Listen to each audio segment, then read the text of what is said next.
Alright folks, today I'll be diving into two gripping tales from r/MaliciousCompliance that will have you grinning from ear to ear. In one, we'll witness an ingenious librarian running the best lost and found service you could ever imagine. In the other, buckle up for a journey through retail chaos, where a switch in managerial rules leads to a hilariously disastrous outcome. Alrighty, let's dive in.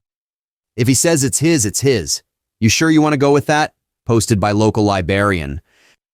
As an obligatory note, I'm posting from my mobile, so let's dive right in. I originally posted a portion of this tale on a different subreddit and was advised that the full version would be better suited here. Alternatively, it might also find a home on r/petty revenge depending on your perspective. This incident happened around a decade ago, so all the dialogue is to the best of my recollection. As in most public spaces, our library had a lost and found box tucked under the desk.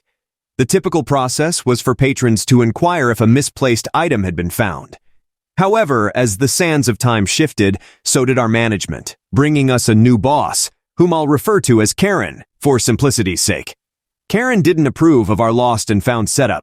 She insisted on arranging all misplaced items on a shelf behind the desk, visible to all. The theory was that this would trigger patrons' memory, and they might recognize an item they'd lost. This policy lasted perhaps a week before we ran into a significant issue. Like any public space, we had our fair share of troublemakers. Among them was Jim. One fine morning, Jim took notice of the newly arranged shelf of lost items and immediately claimed ownership of everything on display. The pink glittery onesie, the well-used pacifier, even the odd glove that had lain in the box for months. All his, according to Jim. We were certain that these items weren't his, and we voiced this. But Karen consistently overruled us.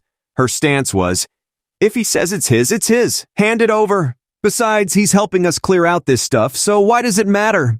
That was until an incident occurred involving a toy giraffe. One of our regular patrons was a mother and her toddler son. The boy invariably had Mr. Giraffe with him on every visit. One day they left the toy behind. We immediately contacted the mother, who was still en route home. Upon hearing that her son was upset, she promptly turned the car around to retrieve the toy. To cheer up the boy, we even sent him a photo of Mr. Giraffe engaging in library activities. We thought disaster was averted. How wrong we were. Ignoring the imminent return of Mr. Giraffe's rightful owner, Karen insisted that the toy be placed on the lost and found shelf. Predictably, Jim swooped in and claimed it. Karen overrode our objections and handed the giraffe to Jim. When the boy and his mother arrived to retrieve Mr. Giraffe, they found it missing. However, we knew exactly where it was.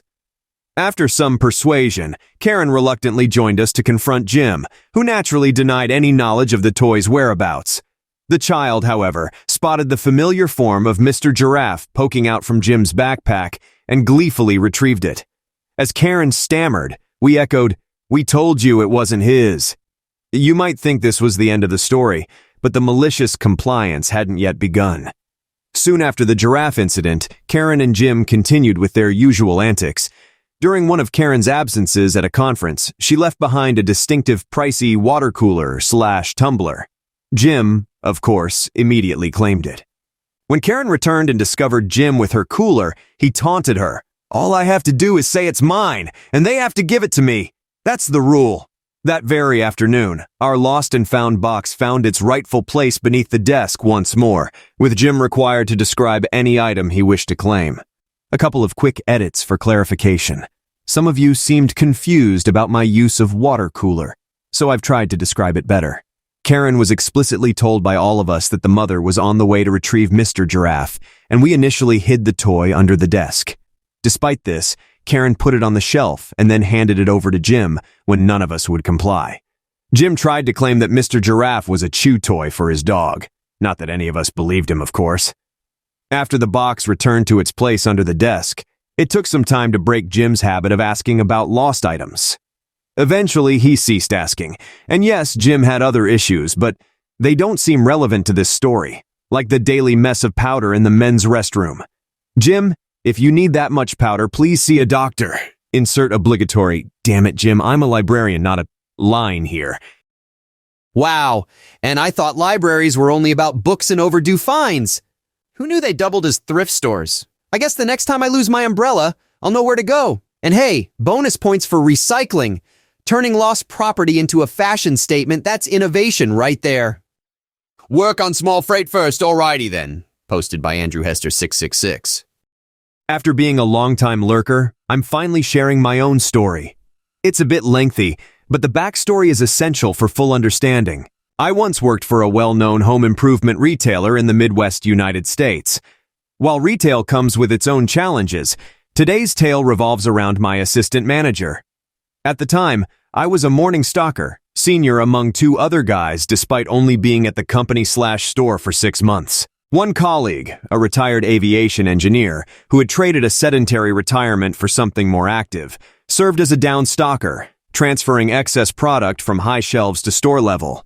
Our department manager, my first and unequivocally best, set a policy for us stalkers to manage the heavy bulk items first. Items such as pet food, cat litter, and 5-gallon buckets of paint that could be moved from pallets to shelves without unwrapping. An odd combination indeed, but our department handled paint and grocery.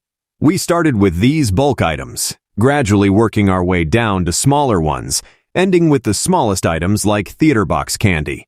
One particular Friday morning, with the manager off, the assistant manager took charge. She decided to flip the routine, instructing us via a morning note to work on smaller items first, progressing up to larger ones. We immediately knew this wasn't the best idea, so I suggested we stick to the normal routine, and I'd discuss it with her when she arrived at 6:30 a.m. She arrived as planned, by which time the other stalker and I had completed our respective pallets. As usual, the down stalker was busy with his rounds. I questioned her about this new method, pointing to the 10 pallets in the receiving area, 6 of which were bulk items we could have sorted in under an hour. Our manager had us handling bulk items, he'd joke, to spare the sales team from smelling foul. Despite this, she was adamant we focus on the small, piddly stuff, so the sales team could concentrate on sales and other, more important tasks. I should mention that it was stormy that Friday, a weather condition that considerably reduced customer footfall. Only contractors seemed unaffected by the weather. After the assistant manager's insistence, the other stalker and I gave a nod of agreement. Unnoticed, I snagged her instruction note for future reference, having a hunch about how the day would unfold.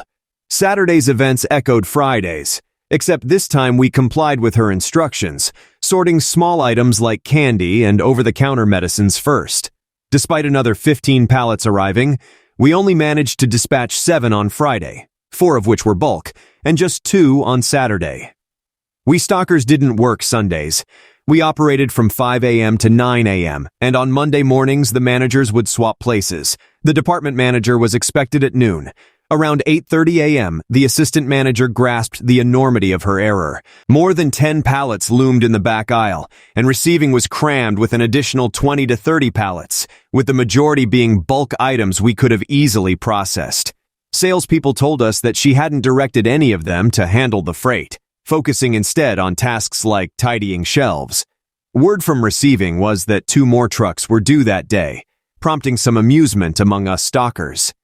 By 8:30, the assistant manager asked us, including the down stalker, to start sorting bulk freight. However, I had a class at 10 a.m. and needed time to shower and freshen up. The down stalker gave a knowing smirk, confirming we were leaving on time, with the other stalker and I citing our own reasons. On Tuesday, the department manager's note instructed us to focus solely on bulk freight, and he wanted a word with me specifically upon his 6:30 arrival. Before he could ask what had happened, I presented the instructions the assistant manager had given us on those 2 days. His frustrated disappointment was palpable as he took a deep breath, then laughed. He called over the other stalker and announced a $20 reward for the most pallets sorted. Although I didn't win, I received a consolation prize of $10. He really was the best manager I've ever had. In those 2.5 hours, we completed 25 pallets. I did 12, the other stalker 13. We still joke that he won because he took the last bulk pallet. The cherry on top was the manager thanking us, giving us our winnings, and then instructing us at 9 a.m. to go home and shower because we stank. It's a tale we still laugh about to this day. Wow, now that's a testament to the fact that rank doesn't always equate to brains, huh? Our protagonist, the stalker, just elevated following orders to an Olympic sport. The assistant manager's misguided power move spiraled into a tsunami of mismanaged bulk items. I mean, let's just take a moment to visualize that scene. Piles of bulk items as far as the eye can see. A panicking manager, and our three musketeers clocking out on time, leaving behind a chaos of cat litter and paint buckets. Absolutely priceless. Hey, wait! As always, don't forget to kindly tap the like button, share, subscribe, and let me know in the comments below what you would have done if you were in this situation. Stay safe out there in that crazy world. Much love, peace.